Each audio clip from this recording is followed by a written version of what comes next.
Juliana, yung whatever offers there are and whatever she decides to do with the offers, we really tell her to. Sa isang interview kay Lucy Torres Gomez tungkol sa anak na si Juliana, pagdating sa pagdedesisyon ng kanilang anak ay hindi daw sila nangingialam lalo pat na sa tamang edad na ito.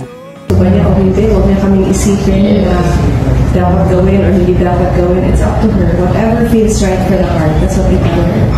So it has to rest. Pagdating naman sa love life ng kanilang anak, hindi nila dinidiktahan ang anak kung sino ang lalaking dapat pipiliin nito. Nandyan lang sila para gumabay bilang magulang.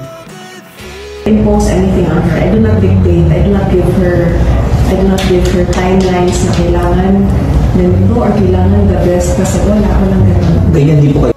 Sa kanilang pictorial para sa Tiffany & Co. Jewelry, makikitang super sweet na mag-ina at parehong napakaganda.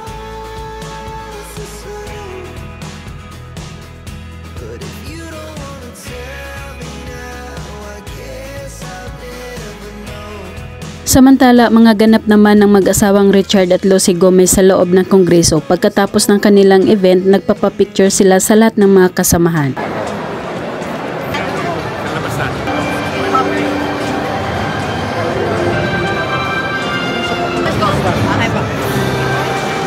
Nagmana si Juliana sa ama pagdating sa pag-gym. Ang mga mabibigat ang gustong buhatin at kayang-kaya naman niya.